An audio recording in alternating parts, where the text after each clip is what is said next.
Hello നമസ്കാരം, എല്ലാവർക്കും എൻ്റെ ഒരു പുതിയ വീഡിയോയിലേക്ക് വീണ്ടും സ്വാഗതം. കഴിഞ്ഞ വീഡിയോയിലേക്ക് ഇത് ഷെയർ ചെയ്ത് മെസ്സേജ് അയച്ച എല്ലാവർക്കും ഒരായിരം നന്ദിയുണ്ട്. ആദ്യമായിട്ടാണ് എൻ്റെ ചാനൽ കാണണമെങ്കിൽ ഉറപ്പായും സബ്സ്ക്രൈബ് ചെയ്യണം. ഫേസ്ബുക്കിലാണെങ്കിൽ ഫോളോ ചെയ്ത് ഷെയർ ചെയ്ത് സപ്പോർട്ട് ചെയ്യണം കേട്ടോ. അപ്പൊ ഞാൻ നേഴ്സിംഗ് റിലേറ്റഡ് ആയിട്ടുള്ള വീഡിയോസുകളാണ് ചെയ്യുന്നത്. യു എയിലെ നേഴ്സിംഗ് ആയിട്ട് റിലേറ്റഡ് ആയിട്ടുള്ള എന്തൊരു കാര്യം നിങ്ങൾക്ക് എനിക്ക് മെസ്സേജ് അയക്കാം, ഞാൻ നിങ്ങൾക്ക് വീഡിയോ ആയിട്ട് റിപ്ലൈ തരുന്നതായിരിക്കും കേട്ടോ. അപ്പോൾ ഇന്ന് വന്നിട്ടുള്ളത് ഒരു സബ്സ്ക്രൈബർ അല്ല, ഒന്നിൽ കൂടുതൽ സബ്സ്ക്രൈബേഴ്സ് മെസ്സേജ് അയച്ചിട്ടുണ്ടായിരുന്നു റിലേറ്റഡ് ടു അവരിപ്പോ വൺസ് ഒരു ജോലിയിൽ ജോയിൻ ചെയ്തിട്ട് അവർ ഫേസ് ചെയ്ത ഡിഫിക്കൽട്ടിയും കാര്യങ്ങളും, അതുപോലെ തന്നെ ഫേക്ക് ആയിട്ട് കുറെ ക്യാഷ് ചോദിക്കുന്നതും അതിലെല്ലാം പറ്റിക്കപ്പെടുന്നതിനെ കുറിച്ചിട്ടൊക്കെ കുറെ പേരുടെ എക്സ്പീരിയൻസ് പറഞ്ഞ് ഇപ്പൊ അവർ ഓൾറെഡി വെൽ സെറ്റിൽ ആയി, ചിലവർ ഇപ്പോഴും സ്ട്രഗിൾ ചെയ്തുകൊണ്ടിരിക്കുന്നുണ്ട് ജോലിയിൽ. അപ്പൊ അങ്ങനെയുള്ളവർക്കൊക്കെ വേണ്ടിയിട്ടുള്ള ഒരു വീഡിയോ ആണ്. ഈ വീഡിയോനെ കുറിച്ച് ഞാൻ മുന്നേ കംപ്ലൈന്റ് കാര്യങ്ങൾ, വൺസ് വിസ ആയിക്കഴിഞ്ഞാൽ അല്ലെങ്കിൽ വൺസ് ലൈസൻസ് ക്യാൻസൽ ചെയ്യുന്നതിനെ കുറിച്ചിട്ടൊക്കെ ഞാൻ പ്രീവിയസ് വീഡിയോസ് ഇട്ടിട്ടുണ്ട്. എന്നിരുന്നാൽ പോലും പലവർക്കും ഇപ്പോഴും ഡൗട്ടാണ്. അപ്പൊ ഞാൻ ഓർത്തു വന്നാൽ അതിനെ കുറിച്ചിട്ട് ഒരു ഡീറ്റെയിൽസ് വീഡിയോ ആയിട്ട് ചെയ്യാം. അപ്പൊ അവർക്ക് ഒന്നും കൂടി ഒരു അവയർനെസ് ആയിരിക്കും. പിന്നെ അതുപോലെ പെട്ട് കിടക്കുന്ന ആരെങ്കിലും ഉണ്ടെങ്കിലോ അല്ലെങ്കിൽ എന്തെങ്കിലും ഡിഫിക്കൽട്ടി ഫേസ് ചെയ്യുന്നുണ്ടെങ്കിലോ അവർക്കും ഒരു അവയർനെസ് ആവും. അവർക്കും അപ്പൊ എന്താക്കാം, അതിൽ നിന്നൊക്കെ ഒന്ന് ഇതാക്കാനായിട്ട് എളുപ്പമുണ്ടല്ലോ എന്ന് ഓർത്തു കേട്ടോ. അപ്പൊ ഞാൻ പറയുന്നത് എന്ന് വെച്ച് കഴിഞ്ഞാൽ എല്ലാവരുടെയും മെസ്സേജ് എടുത്തിട്ട് ഞാൻ പൊതുവായിട്ടാണ് കാര്യങ്ങളെല്ലാം പറയുന്നത്. അപ്പൊ നിങ്ങൾക്ക് അതിനെക്കുറിച്ച് മോർ റിലേറ്റഡ് ആയിട്ട് ഡൗട്ടോ കാര്യങ്ങളോ ഉണ്ടെങ്കിൽ പറയണം. ഞാനത് ഡീറ്റെയിൽസ് വൈസ് ഓരോ സ്പെസിഫിക് ആയിട്ടുള്ള ടോപ്പിക്കുകൾ ഡീറ്റെയിൽസ് വൈസ് പറയാം കേട്ടോ. അപ്പൊ ഫസ്റ്റ് എന്ന് വെച്ച് കഴിഞ്ഞാൽ ഒരു സബ്സ്ക്രൈബർ വെച്ച് നിന്നാൽ അവര് വൺസ് ഇപ്പൊ ഫ്രഷർ ആണ്, ജോലിയെല്ലാം അന്വേഷിച്ച് ലാസ്റ്റ് കുറെ നാൾ ഇരുന്ന് 2-3 മാസമായിട്ടും ജോലി കിട്ടാത്തതുകൊണ്ട് ഹോം കെയറിൽ കൊടുത്തു തുടങ്ങി. അങ്ങനെ ഹോം കെയറിന് ജോലി ഓഫർ വന്നു, ഇന്റർവ്യൂ കാര്യങ്ങളെല്ലാം കഴിഞ്ഞു. അതിനുശേഷം അവിടുന്ന് ഒരു അപ്ഡേറ്റ് ഉണ്ടായില്ല. അതിനുശേഷം അവർ വിളിച്ചു, നിങ്ങൾ സെലക്ടഡ് ആയിട്ടുണ്ട് എന്നുള്ള കാര്യങ്ങളൊക്കെ പറഞ്ഞു. പക്ഷെ എന്നാലും ഫ്രഷർ ആണ്, നമുക്ക് മെയിൻ ക്രൈറ്റീരിയ എന്ന് പറയുന്നത് ലാംഗ്വേജ് തന്നെയാണ്. ഫ്രഷർ ആയിട്ടിരിക്കുമ്പോൾ നമുക്ക് ലാംഗ്വേജ് പെട്ടെന്ന് ഇപ്പൊ നാട്ടിൽ നിന്നൊക്കെ കയറി വരുന്നവർക്ക് ലാംഗ്വേജ് ഭയങ്കര ഒരു ബുദ്ധിമുട്ടായി. ഇവിടെ ഇംഗ്ലീഷ് പറയാൻ അറിയില്ല അല്ലെങ്കിൽ മനസ്സിലാവുന്നില്ലെങ്കിൽ വളരെ വളരെ വളരെ ബുദ്ധിമുട്ടാണ് നമുക്ക് ഇവിടെ സർവൈവ് ചെയ്ത് പോകാനായിട്ട്. ബട്ട് വൺസ് നമ്മളിപ്പോ എവിടെയെങ്കിലും ജോയിൻ ചെയ്തിട്ട് അതുമായിട്ട് ഇപ്പൊ എല്ലാവരും പറയുന്നതായിട്ട് നമ്മൾ കേട്ട് അങ്ങോട്ടൊക്കെ ഇതായി കഴിയുമ്പോഴേക്കും നമ്മൾ വിത്തിൻ 6 മന്ത് വേണ്ട, വിത്തിൻ 1 മന്തിൽ തന്നെ നമ്മളെല്ലാം തന്നെ നമുക്ക് തിരിച്ചു പറയാനുള്ള ഒരു കോൺഫിഡന്റും കാര്യങ്ങളും നമ്മൾ എളുപ്പം തന്നെ പഠിക്കും. അതിപ്പോ ഇംഗ്ലീഷ് എന്നല്ല, ഏതൊരു നമുക്ക് അറിയില്ലാത്ത ലാംഗ്വേജ് നമ്മൾ അതുമായിട്ട് പൊരുത്തപ്പെട്ടു പോയി കഴിഞ്ഞാൽ നമ്മളത് കേട്ട് കേട്ട് നമ്മളത് പഠിക്കും. അപ്പോ സബ്സ്ക്രൈബർക്ക് എന്ത് ചെയ്യുന്നതിന് ഇംഗ്ലീഷിന്റെ ലാംഗ്വേജ് അത്ര ഇതില്ല. അപ്പൊ അവര് പറഞ്ഞു നിങ്ങൾക്ക് ലാംഗ്വേജ് ഒക്കെ കുറച്ച് ഇതാണ്, അപ്പൊ നിങ്ങൾ 1 മന്ത് ഒക്കെ എടുത്തൊന്ന് ഇതാക്ക്. കൺഫേം ചെയ്തില്ല അവരുടെ ജോലി എന്ന് പറയുന്നത്. അപ്പോ പിന്നെന്താ, നമുക്ക് ജോലി കൺഫേം ചെയ്തില്ല, നമുക്ക് ഓൾറെഡി ആ ഹോം കെയറിൽ ജോലിക്ക് താല്പര്യമില്ല. നമ്മൾ നാട്ടിൽ നിന്ന് കയറുന്ന വരുന്നവരൊക്കെ ഓൾറെഡി ഹോസ്പിറ്റലിൽ വർക്ക് ചെയ്ത് നല്ല എക്സ്പീരിയൻസ് ഉള്ള ആൾക്കാരായിരിക്കും. അപ്പൊ നമുക്ക് നാട്ടിൽ നിന്ന് ഇങ്ങോട്ട് വരുമ്പോൾ നമുക്ക് ഹോം കെയറിനെ കുറിച്ചിട്ടോ അല്ലാത്ത ഈ ഇൻഡസ്ട്രിയൽ നേഴ്സ്, ഹോട്ടൽ നേഴ്സിനെ കുറിച്ചൊന്നും യാതൊരു ഐഡിയ ഉണ്ടാവില്ല. അപ്പൊ പിന്നെ നമുക്ക് വേറെ ജോലിയൊന്നും കിട്ടുന്നില്ല, അവിടെ തന്നെ കയറിയേ പറ്റുള്ളൂ. എന്ന് വെച്ചാൽ നമുക്ക് വിസയും കാര്യങ്ങളും ഒക്കെ എടുത്ത് നമ്മൾ കോസ്റ്റ് അത്രയും ചെലവാക്കി വന്നിട്ട് നമുക്ക് ഒരു ജോലിയും കിട്ടാണ്ട് നാട്ടിൽ പോണ ഒരു അവസ്ഥ എന്ന് പറയുന്നത് വളരെ ഒരു ഇത് തന്നെയാണ്.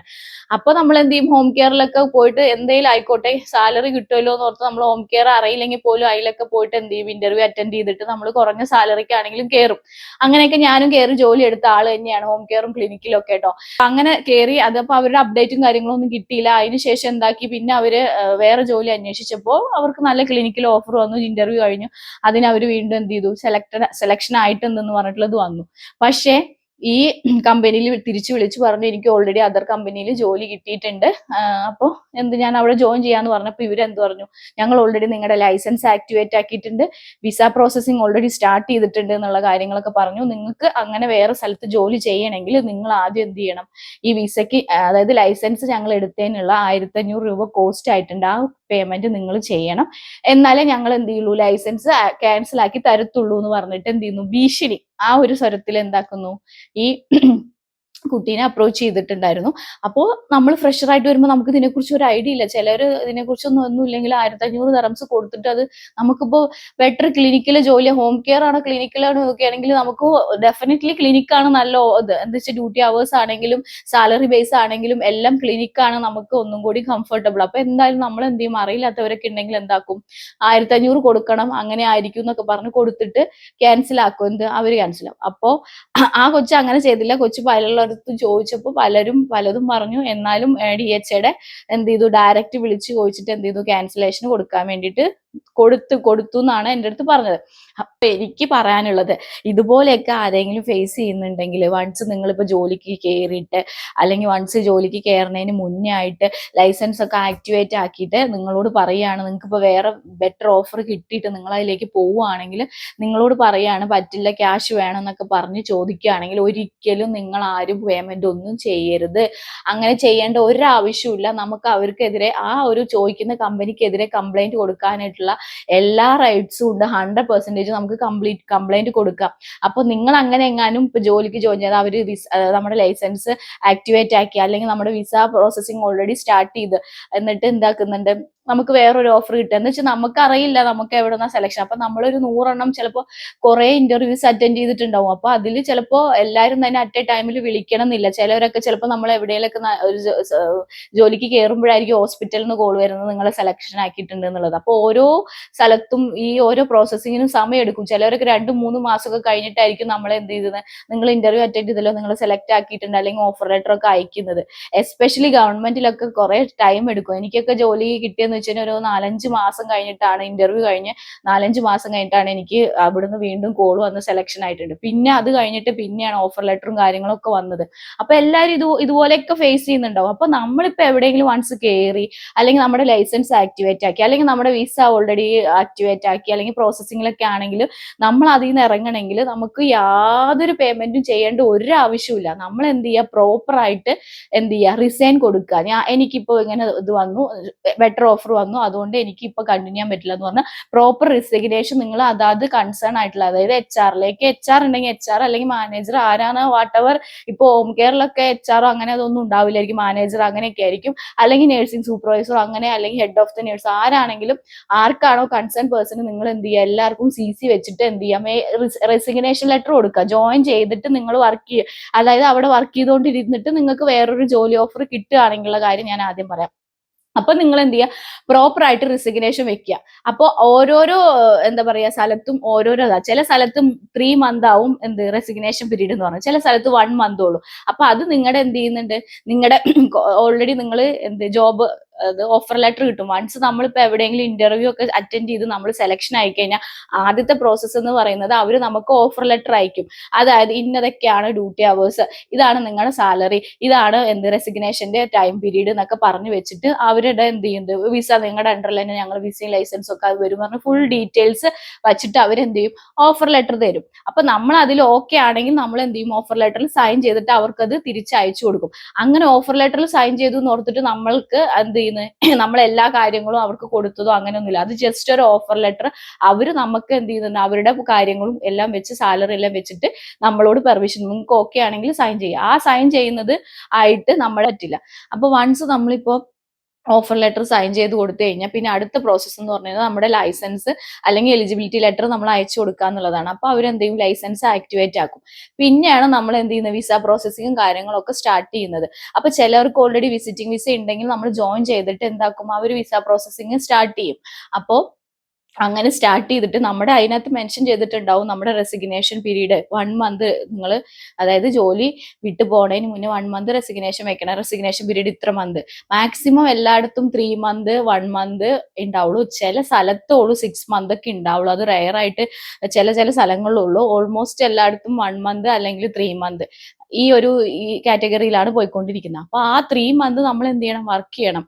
അല്ലെങ്കിൽ അവർക്ക് എന്താക്കാൻ പറ്റും, നിങ്ങൾക്കെതിരെ കംപ്ലൈന്റ് കൊടുക്കാൻ പറ്റും. കൺസേൺ ആയിട്ടുള്ള ക്ലിനിക്കോ ഹോം കെയർ എവിടെയാണെങ്കിലും അവർക്ക് നിങ്ങൾക്ക് എന്ത് ചെയ്യാൻ പറ്റും, ക്യാൻസൽ. നിങ്ങൾ അങ്ങനെ പെട്ടെന്ന് പറയാണ്ടൊന്നും പോവാനായിട്ട് നിങ്ങൾക്ക് പറ്റില്ല. ഫസ്റ്റ് ഓഫ് ഓൾ എന്താ അങ്ങനെ പോയി കഴിഞ്ഞാലും നിങ്ങളുടെ ലൈസൻസോ നിങ്ങളുടെ വിസയോ കാര്യങ്ങളോ ഒന്നും അവർ ക്യാൻസൽ ആക്കി തരൂല. അവർക്ക് നിങ്ങൾക്കെതിരെ കംപ്ലൈന്റ് കൊടുക്കാനുള്ള എല്ലാ റൈറ്റ്സും ഉണ്ട്. അപ്പൊ നിങ്ങൾ അങ്ങനത്തെ മണ്ടത്തരങ്ങളൊന്നും കാണിക്കരുത്. സ്റ്റിൽ നിങ്ങൾ അവിടെ ജോയിൻ ചെയ്തു, അവിടെ വർക്ക് ചെയ്താൽ നിങ്ങൾക്ക് വേറെ നല്ലൊരു ഓഫർ കിട്ടിയിട്ടുണ്ടെങ്കിൽ നിങ്ങൾ എന്ത് ചെയ്യുക, പ്രോപ്പർ ആയിട്ട് എന്ത് ചെയ്യുക, റെസിഗ്നേഷൻ കൊടുക്കുക. അപ്പോൾ ആ ഓഫർ ലെറ്ററിൽ എത്ര മന്ത് ആണ് മെൻഷൻ ചെയ്തിട്ടില്ലെങ്കിൽ ആ മന്ത് വരെ നിങ്ങൾ അവിടെ വർക്ക് ചെയ്യണം. അത് നിങ്ങൾ എന്തായാലും ചെയ്യണം. അങ്ങനെ ചെയ്തിട്ടില്ലെങ്കിൽ അവർക്ക് നിങ്ങൾക്കെതിരെ കംപ്ലൈന്റ് കൊടുക്കുക. അങ്ങനെ കംപ്ലൈന്റ് കൊടുത്തിട്ടുണ്ടെങ്കിൽ പിന്നെ ഭയങ്കര ബുദ്ധിമുട്ടാണ്. അവർ ചോദിക്കുന്ന പെനാൽറ്റി ഫൈൻ എമൗണ്ട് നമ്മൾ കൊടുക്കേണ്ടി വരും. ആ വിസ കോസ്റ്റും ലൈസൻസിന്റെ കോസ്റ്റും എല്ലാം എന്തൊക്കെയാണോ അവർ ചോദിക്കുന്നത് അതും പിന്നെ നമ്മൾ ആ വർക്ക് ചെയ്തും കൊടുക്കും വേണം. ആ വർക്ക് ചെയ്ത വരെയുള്ള സാലറി നമുക്ക് കിട്ടില്ല. അപ്പൊ ഇത് നിങ്ങൾ എപ്പോഴും എന്ത് നിങ്ങളുടെ മൈൻഡിൽ ഉണ്ടാവണം. എടുത്തു ചാടി പൊട്ടത്തരങ്ങളൊന്നും ചെയ്യരുത് കേട്ടോ. അപ്പം എന്ത് ചെയ്യുക, നിങ്ങൾ പ്രോപ്പർ ആയിട്ട് റെസിഗ്നേഷൻ കൊടുക്കുക. അതിപ്പോ നിങ്ങൾ പ്രൊബേഷണൽ പീരീഡ് ആണ്, ജോയിൻ ചെയ്തിട്ട് 1 month ആയിട്ടുള്ളൂ അല്ലെങ്കിൽ 7 days ആയിട്ടുള്ളൂ, അതൊന്നും ഒരു ഇഷ്യൂ അല്ല. നിങ്ങൾ പ്രോപ്പർ ആയിട്ട് എന്താക്കുക, റെസിഗ്നേഷൻ കൊടുക്കുക. അവർ മെൻഷൻ ചെയ്ത പോലുള്ള പ്രൊബേഷണൽ റെസിഗ്നേഷൻ പീരീഡ് 1 month ആണോ 3 month ആണെങ്കിൽ അത് കംപ്ലീറ്റ് ചെയ്യുക. വിത്തിൻ ആ 3 month കംപ്ലീറ്റ് ചെയ്ത് കഴിഞ്ഞാൽ ഇതില് അവർ നിങ്ങൾക്ക് എന്ത് ചെയ്യണം, നിങ്ങളുടെ വർക്ക് ചെയ്ത സാലറി തരാനും ക്യാൻസലേഷൻ ചെയ്യാനും വിസ ക്യാൻസൽ ചെയ്യാനും ലൈസൻസ് ക്യാൻസൽ ചെയ്യാനൊക്കെ അവർ എന്ത് ചെയ്യുന്നുണ്ട്, അവർ ചെയ്തു തരണം. As per the UA rule അനുസരിച്ചിട്ട് അവരത് ചെയ്തു തരണം. വൺസ് അവർ ചെയ്തു തന്നിട്ടില്ല, അവർ റെസിഗ്നേഷൻ അക്സെപ്റ്റ് ചെയ്തിട്ടില്ല, അല്ല അവർ വേറെ എന്തെങ്കിലും പറഞ്ഞ് നമ്മളെ പേടിപ്പെടുത്തുക ഒന്നും ചെയ്യാം. നിങ്ങൾ അതിലൊന്നും ഇതാക്കരുത്. നിങ്ങൾ എന്ത് ചെയ്യുക, റെസിഗ്നേഷൻ വെക്കുക. അവർ അക്സെപ്റ്റ് ചെയ്യോ ഇല്ല, അതൊക്കെ വാട്ട് എവർ ഇറ്റ് ഈസ് അത് അവർ ചെയ്തോളും. അവർക്ക് വേണ്ടെങ്കിലും അവർ എന്തെങ്കിലുമൊക്കെ പറയുകയാണെങ്കിൽ നമുക്ക് കുഴപ്പമില്ല. നമ്മുടെ അടുത്ത് എവിഡൻസ് ഉണ്ട്. നമ്മൾ റെസിഗ്നേഷൻ വെച്ച ഡേറ്റും കാര്യങ്ങളും ഒക്കെ ഡേറ്റും വെച്ചിട്ട് എന്ത് ചെയ്യുക, റെസിഗ്നേഷൻ കൊടുക്കുക. കറക്റ്റ് റെസിഗ്നേഷൻ പീരീഡ് കംപ്ലീറ്റ് ചെയ്യുക. കംപ്ലീറ്റ് ചെയ്തിട്ട് നിങ്ങൾ അവിടുന്ന് ഇറങ്ങിയിട്ട് വിത്തിൻ 15 ഡേയ്സിന്റെ ഉള്ളിൽ അവർ വിസ ലൈസൻസ് ക്യാൻസൽ ചെയ്ത് തന്നിട്ടില്ല, അല്ല നിങ്ങളുടെ സാലറി പേയ്മെന്റ് ചെയ്തിട്ടില്ലെങ്കിൽ നിങ്ങൾക്ക് അവർക്കെതിരെ ലേബറിൽ കംപ്ലൈന്റ് കൊടുക്കാൻ പറ്റും. വൺസ് ലേബറിൽ കംപ്ലൈന്റ് കൊടുക്കുക. പിന്നെ ലേബറിൽ കംപ്ലൈന്റ് കൊടുത്താൽ തന്നെ എന്ത് ചെയ്യും, അവർ പറഞ്ഞു തരും എന്തൊക്കെയാണ് എങ്ങനെയൊക്കെയാന്നുള്ളത്. അപ്പോൾ 15 ഡേയ്സ് വെയിറ്റ് ചെയ്യുക റെസിഗ്നേഷൻ കഴിഞ്ഞതിന് ശേഷം. എന്നിട്ടും അവർ ക്യാൻസലേഷൻ തന്നില്ലെങ്കിൽ ലേബറിൽ വിളിക്കുക. ടോൾ ഫ്രീ നമ്പർ ഉണ്ട്, ഞാൻ ഈ ഡിസ്ക്രിപ്ഷനിൽ കൊടുത്തേക്കാം. ലേബറിന്റെ നമ്പറും അതുപോലെ തന്നെ DHAയുടെ നമ്പറും ഞാൻ ഈ ഡിസ്ക്രിപ്ഷനിൽ കൊടുത്തേക്കാം. അതിൽ ടോൾ ഫ്രീ ആണ്, ഫ്രീ ആണ്. നിങ്ങൾ എന്ത് ചെയ്യുക, വിളിക്കുക. അപ്പൊ അവരെല്ലാ ഡീറ്റെയിൽസും നിങ്ങൾക്ക് പറഞ്ഞു തരും. എന്നിട്ട് നിങ്ങൾ എന്ത് ചെയ്യുക, അവർക്കെതിരെ കംപ്ലൈന്റ്. ഇപ്പൊ കംപ്ലൈന്റ് കൊടുക്കാന്ന് വെച്ച് കഴിഞ്ഞാൽ നമ്മൾ കോടതി പോവുക, അത് ഇത് അങ്ങനെ ഒന്നുമില്ല. ജസ്റ്റ് എന്ത് ചെയ്യുക, കംപ്ലൈന്റ് നമുക്ക് ഫോണിൽ കൂടെ തന്നെ എന്താക്കാം, രജിസ്റ്റർ ചെയ്യാം. അപ്പൊ വൺസ് കംപ്ലൈന്റ് രജിസ്റ്റർ ചെയ്ത കമ്പനിക്ക് അത് എന്ത് ചെയ്യും, നോട്ടിഫിക്കേഷൻ പോവും, ഇങ്ങനെ ഒരു എംപ്ലോയി കംപ്ലൈന്റ് കൊടുത്തിട്ടുണ്ട് എന്നുള്ളത്. അപ്പൊ നമ്മുടെ കയ്യിൽ എന്ത് വേണം, നമ്മുടെ കയ്യിൽ റെസിഗ്നേഷൻ വെച്ചതിന്റെ പ്രൂഫ് വേണം. അതുപോലെ തന്നെ നമ്മുടെ എന്ത് ചെയ്യണം, ഓഫർ ലെറ്ററും നമ്മുടെ കയ്യിൽ വേണം കേട്ടോ. ഇത് രണ്ടും നമ്മുടെ കയ്യിൽ വേണം. അതാ ഞാൻ പറഞ്ഞ റെസിഗ്നേഷൻ നിങ്ങൾ പ്രോപ്പർ ആയിട്ട് വെക്കുക. എന്നിട്ട് എന്ത് ചെയ്യുക, വിത്തിൻ 5 ഡേയ്സിന്റെ ഉള്ളിൽ അവര് കാര്യങ്ങളെല്ലാം റെസ്പോണ്ട് ചെയ്ത് നമുക്ക് തിരിച്ചു വിളിക്കും, ഇങ്ങനെയാണ് എന്താന്നുള്ളത്. അവർക്ക് എന്തോ എനിക്ക് തോന്നുന്നു 10 ഡേയ്സിന്റെ ഉള്ളിൽ എന്തേക്കണം, 7 ഡേയ്സിന്റെ ഉള്ളിൽ അവരത് വിസയും ലൈസൻസും എല്ലാം ക്യാൻസലാക്കി തരാനായിട്ട് അവർക്ക് നോട്ടിഫിക്കേഷൻ പോവും. അവരത് നമുക്ക് ക്യാൻസലാക്കി തരും. വൺസ് അവർ ക്യാൻസലാക്കി തന്നിട്ടില്ലെങ്കിൽ ഗവൺമെന്റ് തന്നെ നമുക്ക് എന്താക്കും, ക്യാൻസലാക്കി തരും. അപ്പൊ നമ്മൾ ഒരു കാര്യം, ഒരു പേയ്മെന്റും അവിടെ പേയ്മെന്റ് ചെയ്യേണ്ട ഒരു ആവശ്യമില്ല. പിന്നെ വിസ ക്യാൻസലാക്കാനായിട്ട് 75 ദറംസ് വരുന്നുണ്ട് കേട്ടോ. അപ്പൊ നമ്മൾ തഷീൽ ചെന്നിട്ട് അത് നമ്മൾ തന്നെ പോയി ചെയ്യണം വിസ ക്യാൻസലാക്കാനായിട്ട്. ലൈസൻസ് ക്യാൻസലാക്കാനായിട്ട് ഒന്നുമില്ല, വിത്തിൻ 5 ഡേയ്സിന്റെ ഉള്ളിൽ തന്നെ ലൈസൻസ് ക്യാൻസൽ നമ്മൾ നോട്ടിഫിക്കേഷൻ കൊടുത്താൽ തന്നെ ഷെയർ പോർട്ടലിൽ നോക്കിയാൽ മതി, അത് ക്യാൻസൽ ആയിട്ടുണ്ടാവും.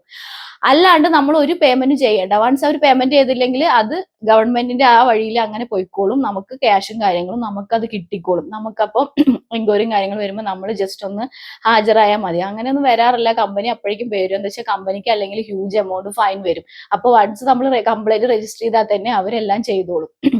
അപ്പൊ ഇതാണ് ഒരു പ്രോസസ്സിംഗ് എന്ന് പറയുന്നത്. അല്ലാണ്ട് നമ്മൾ പേടിച്ചിട്ട് അവർ ചോദിക്കുന്ന എമൗണ്ടോ അല്ലെങ്കിൽ വിസയ്ക്ക് അവർ പേയ്മെന്റ് ചെയ്തതോ ഒന്നും നമ്മൾ അടയ്ക്കേണ്ട ഒരു ആവശ്യമില്ല. വൺസ് നമ്മുടെ വിസയും കാര്യങ്ങളും ആയി കഴിഞ്ഞാൽ നമ്മൾ നെക്സ്റ്റ് എവിടെയാണോ ജോയിൻ ചെയ്യുന്നത് ആ കമ്പനി എന്ത് ചെയ്യും, അവരുടെ വിസ കോസ്റ്റ് പേയ്മെന്റ് ചെയ്യും. ആ പേയ്മെന്റ് ചെയ്തിട്ടേ നമുക്ക് ന്യൂ വിസ എടുക്കാൻ പറ്റുള്ളൂ. അപ്പൊ അവർക്ക് അവര് ചെലവാക്കിയ പൈസ അവർക്ക് കിട്ടുന്നുണ്ട്. അപ്പൊ യാതൊരു ടെൻഷനും കാര്യങ്ങളും ഒന്നും അവർക്കില്ല. അവർക്കൊന്നും തന്നെ നഷ്ടപ്പെടാനായിട്ടില്ല. അപ്പൊ അവർക്ക് അടുത്ത നമ്മൾ എവിടെയാണോ ഹോസ്പിറ്റലാണോ ക്ലിനിക്കോ എവിടെയാണോ കയറണമെങ്കിൽ അവരത് പേയ്മെന്റ് ചെയ്തിട്ടാണ് എന്ത് ചെയ്യുന്നത്, അടുത്ത വിസ എടുക്കുന്നത്. അതൊക്കെ ഓൾറെഡി നടക്കുന്ന കാര്യങ്ങളാണ്, പ്രോസസ്സിംഗ് ഇതിന്റെ കാര്യങ്ങൾ. അപ്പൊ അതിലൊന്നും അവർക്ക് എന്ത് ചെയ്യുക, ഒന്നും തന്നെ നഷ്ടാവുന്നില്ല. അപ്പൊ അതുകൊണ്ട് നമ്മുടെ കയ്യിൽ നിന്ന് അവർക്ക് വാങ്ങാനായിട്ട് ഒരു റൈറ്റ്സും ഇല്ല, ഒരു സിംഗിൾ ദറംസ് പോലും നമുക്ക് പേയ്മെന്റ് ചെയ്യേണ്ട ഒരു ആവശ്യമില്ല കേട്ടോ. ഞാൻ അതിലൂടെയൊക്കെ കടന്നു പോയിട്ട് അങ്ങനെ റിസൈൻ വെച്ച് ഇറങ്ങി ഗവൺമെന്റ് ജോലിയിൽ കയറിയ ഒരാളാണ്. അതുകൊണ്ടാണ് ഞാൻ ഇത്രയും കോൺഫിഡന്റ് ആയിട്ട് പറയുന്നത്. ഞാനൊരു സിംഗിൾ ദറംസ് പോലും പേയ്മെന്റ് ചെയ്തില്ല. എനിക്ക് കിട്ടാനുള്ള സാലറിയും കാര്യങ്ങളൊക്കെ എനിക്ക് കിട്ടുകയും ചെയ്തു കേട്ടോ.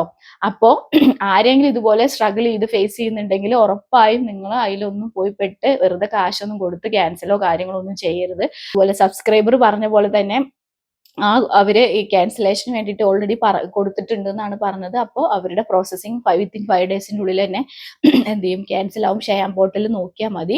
എന്നിട്ട് നിങ്ങൾ എന്ത് ചെയ്യുക, എപ്പോഴും നിങ്ങൾ ഈ കാര്യങ്ങൾ ഇപ്പൊ പ്രീവിയസ് നടന്ന കാര്യങ്ങളൊന്നും നിങ്ങൾ വേറൊരു കമ്പനിയിൽ ജോയിൻ ചെയ്യുക അല്ലെങ്കിൽ ഹോസ്പിറ്റലിൽ ഒരു ക്ലിനിക്കിൽ ജോയിൻ ചെയ്യുമ്പോൾ അതൊന്നും പോയി അവിടെ പറയരുത്. പ്രീവിയസ് ഇങ്ങനെയൊക്കെ ആയിരുന്നു, എനിക്ക് ഓഫർ ലെറ്റർ കിട്ടി, ഞാൻ ക്യാൻസൽ ചെയ്ത്, ഞാൻ കംപ്ലൈന്റാ കൊടുത്തത്, അങ്ങനത്തെ കാര്യങ്ങളൊന്നും നിങ്ങൾ പറയരുത്. നിങ്ങൾ ഒരു ജോലി നിങ്ങൾക്ക് നല്ലത് കിട്ടുകയാണെങ്കിൽ നിങ്ങൾ അതിൽ കയറുക, ജോയിൻ ചെയ്യുക. പ്രീവിയസിലെ കാര്യങ്ങളും കംപ്ലൈന്റും അങ്ങനത്തെ ഒന്നും പറയരുത്. അങ്ങനെയൊക്കെ പറഞ്ഞു കഴിഞ്ഞാൽ ആ ഒരു കമ്പനി നിങ്ങളിലുള്ള ഒരു ഇംപ്രഷൻ പോയി കിട്ടും. അപ്പൊ നിങ്ങൾ വീണ്ടും അവർക്കെതിരെ ഇതുപോലെയൊക്കെ ചെയ്യും എന്നുള്ള ഒരു കൺസെപ്റ്റ് വന്നു കഴിഞ്ഞാൽ പിന്നെ അവർ നിങ്ങളെ എന്ത് ചെയ്യും, അഥവാ സെലക്ട് ചെയ്താണെങ്കിൽ പോലും നിങ്ങളെ റിജക്ട് ചെയ്യാനായിട്ട് വളരെയേറെ കൂടുതൽ ചാൻസ് ആണ്. അതുകൊണ്ട് പ്രീവിയസിലെ കാര്യങ്ങളൊന്നും കയറി അടുത്ത പുതിയ കമ്പനിക്കാരോടോ അല്ല പുതിയ ഒരു ജോയിൻ ചെയ്യുന്ന സ്ഥലത്തൊന്നും പോയിട്ട് ഒന്നും പറയരുത് കേട്ടോ. അപ്പൊ അങ്ങനത്തെ മണ്ടത്തരങ്ങളൊന്നും ആരും ചെയ്യരുത്. അപ്പൊ അതൊരു നിങ്ങൾക്ക് കിട്ടിയ ചാൻസ് നിങ്ങൾക്ക് പോവാനായിട്ട് വളരെ വളരെ വളരെ കൂടുതലാണ്. അപ്പോൾ ഇതിനെക്കുറിച്ച് നിങ്ങൾക്ക് മോർ എന്തെങ്കിലും അറിയണമെങ്കിൽ ഉറപ്പായി എനിക്ക് മെസ്സേജ് അയക്കണം. പിന്നെ കുറെ പേര് മെസ്സഞ്ചറിലൊക്കെ കുറെ മെസ്സേജ് അയച്ചു. അപ്പൊ ഞാൻ അധികം മെസ്സഞ്ചർ നോക്കാറില്ല. എന്തെന്ന് വെച്ചാൽ അതിലൊരു 100 കണക്കിന് അല്ലാത്ത മെസ്സേജുകളും വരുന്നുണ്ട്. അപ്പൊ ഞാൻ അത് അധികം നോക്കാറില്ല. നിങ്ങൾക്ക് എന്തെങ്കിലും ഡൗട്ട് ഉണ്ടെങ്കിൽ എന്റെ വീഡിയോയുടെ അണ്ടറിൽ കമന്റിൽ കമന്റ് അയക്കുക. ഞാൻ അതാണ് എപ്പോഴും നോക്കാറുള്ളത്. മെസ്സഞ്ചറിൽ ഞാൻ പോയി നോക്കാറില്ല. അപ്പൊ കുറെ പേരും ഇപ്പൊ ഞാൻ ചുമ്മാ മെസ്സഞ്ചർ ഒന്ന് തുറന്നു നോക്കിയപ്പോ കുറെ പേര് മെസ്സേജ് അയച്ചിട്ടുണ്ട് മെസ്സഞ്ചറിൽ. അതൊക്കെ കുറെ മുന്നേ ആയിട്ട് അയച്ചിട്ടുള്ള മെസ്സേജുകളാണ്. 1 മന്ത് ബിഫോറിലൊക്കെ മെസ്സേജ് അയച്ചിട്ടുണ്ട്. അപ്പൊ ഞാൻ അത് അധികം തുറന്നു നോക്കാറില്ല. അതിലൊരു ഹ്യൂജ് ആൾക്കാർ അൺവാണ്ടഡ് ആയിട്ടുള്ള കുറെ മെസ്സേജുകൾ വരുന്നതുകൊണ്ട് തന്നെ ഞാൻ മെസ്സഞ്ചർ തുറക്കാറ് തന്നെ ഇല്ല. അപ്പൊ നിങ്ങൾക്ക് എന്തെങ്കിലും ഡൗട്ടോ കാര്യങ്ങളോ ഉണ്ടെങ്കിൽ അതാത് വീഡിയോസിന്റെ അണ്ടറിൽ മെസ്സേജ് അയക്കാൻ ഞാൻ അത് വായിക്കാറുണ്ട്. അതിന് റിപ്ലൈയും തരുന്നുണ്ട് കേട്ടോ. എല്ലാവർക്കും ഞാൻ അങ്ങനെയാണ് റിപ്ലൈ കൊടുത്തോണ്ടിരിക്കുന്നത്. ആർക്കെങ്കിലും റിപ്ലൈ കിട്ടിയിട്ടില്ലെങ്കിൽ ഉറപ്പായിട്ടും മെസ്സേജ് അയക്കണം. വീഡിയോയുടെ അണ്ടറിൽ മെസ്സേജ് അയക്കണം. ഞാൻ ഉറപ്പായിട്ടും വീഡിയോ ആയിട്ട് പോസ്റ്റ് ചെയ്യുന്നതായിരിക്കും. റിലേറ്റഡ് ആയിട്ട് എന്തെങ്കിലും അറിയണമെങ്കിൽ ഉറപ്പായിട്ടും എനിക്ക് മെസ്സേജ് ചെയ്യുക. ആദ്യമായിട്ടാണ് എന്റെ ചാനൽ ആണെങ്കിൽ ഉറപ്പായും സബ്സ്ക്രൈബ് ചെയ്യുക. ഫേസ്ബുക്കിലാണെങ്കിൽ ഫോളോ ചെയ്ത് ഷെയർ ചെയ്ത് സപ്പോർട്ട് ചെയ്യുക. നിങ്ങൾക്ക് യൂസ്ഫുൾ ആയെങ്കിൽ മറ്റുള്ളവർക്ക് വേണ്ടി ഷെയർ ചെയ്യുക. അപ്പൊ അടുത്തൊരു വീഡിയോ ആയിട്ട് വരുന്നവരിക്കും. ബൈ.